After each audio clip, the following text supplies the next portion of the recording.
చూసారు కదా! ఈ ఇన్సిడెంట్ బంగ్లాదేశ్‌లో జరిగింది. బంగ్లాదేశ్‌లో ఒక వ్యక్తిని ఇంత దారుణంగా ఎందుకు హత్య చేశారు సార్? రాజకీయ కారణమో, లేకపోతే భాష, ప్రాంతం, లేకపోతే జాతి ఇదేదో కాదు. కేవలం అతను ఒక హిందూ అనే కారణంతో అతన్ని ఇంత దారుణంగా చంపేశారు.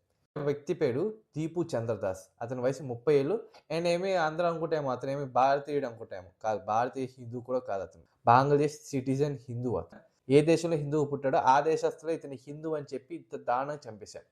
చంపేసా కూడా ఇతను ఎందుకు చంపావని చెప్పిన ఇచ్చిన రీజన్ ఏంటి తెలుసా? అన్ని మతాలు ఒకటే, అందరు దేవుళ్ళు ఒకటే అని అన్నందుకు ఆయన అంత దారుణంగా చంపేశాడంట. ఎందుకంటే అది ఇస్లాంకి వ్యతిరేక మాటలు కాదు. ఆ కారణం చేతి ఇంత దారుణం కొట్టి కాల్చి చంపేశారు. ఇప్పుడు ఏ సెక్యులరిస్టులు, ఏ మానవతావాదులు ఎవ్వరు మాట్లాడరే. ఎవ్వరు దీని గురించి మాట్లాడరే. ఇది యాక్చువల్‌గా చెప్పాలంటే ఒక మతం ఉన్మాదం మీద జరిగిన హత్య కాదు. నిజం చెప్పాలంటే ఇది మానవత్వానికి జరిగిన హత్య. ఇప్పుడు చెప్పండి ఎవరిది మతం ఉన్మాదమైన మతం? ఏ మతం ఉన్మాదం వల్ల రక్తపాతం జరుగుతుంది? ఈ సెక్యులరిస్టులు, లెఫ్టిస్టులు వాళ్ళు ఎప్పుడు హిందూ మతమే మతం మన మతం దానివల్ల రక్తపాతం జరుగుతుంటారు. మరి ఇప్పుడు జరిగింది ఇదేంటి? దీని గురించి ఏ ఒక్క లెఫ్టిస్ట్ వాళ్ళు కూడా మాట్లాడరు ఎందుకు? ఏ ఒక్క సెక్యులర్ హిందూ కూడా ఎందుకు మాట్లాడరు? అన్ని మతాలు ఒకటే అంటున్నారు సెక్యులర్ గాళ్ళు.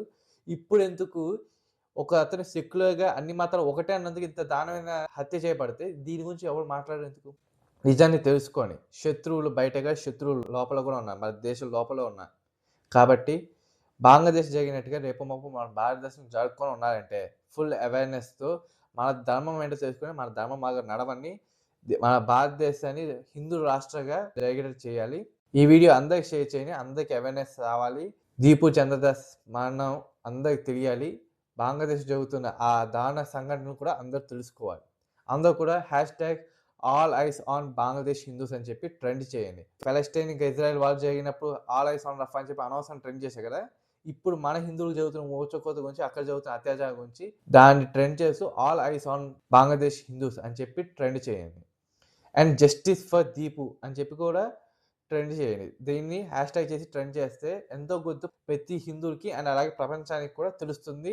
బంగ్లాదేశ్‌లో హిందువులకు జరుగుతున్న అత్యాచారాల గురించి. బంగ్లాదేశ్‌లో జరుగుతున్న అత్యాచారాన్ని ఆపలేకపోవచ్చు. కనీసం దాని గురించి మాట్లాడి అవేర్‌నెస్ క్రియేట్ చేయండి. అలా క్రియేట్ చేసినా కూడా ఎంతో కొద్దు మారే అవకాశం ఉండొచ్చు. అది నేను కోరుకుంటున్నా. హిందూగా ఉండండి. హిందూ ధర్మాన్ని ఆచరించండి. హిందూ అని చెప్పి గర్వంగా ఉండండి. హిందువులందరూ యూనిటీ అవ్వండి. Main unity. ఎన్ని భేదాభిప్రాయాలు ఉన్నా కూడా అందరూ యూనిటీగా ఉండడమే ప్రధానం. హిందూ యూనిటీ బ్రేక్ చేసే వాళ్ళు పక్కకు తోసేయండి. హిందూ యూనిటీ కోరుకునే వాళ్ళే మనకి మెయిన్ ఇంపార్టెంట్. అలా ఉంటేనే మన ధర్మం నిలబడుతుంది. మన దేశం బతుకుతుంది. మానవత్వం కూడా బతుకుతుంది.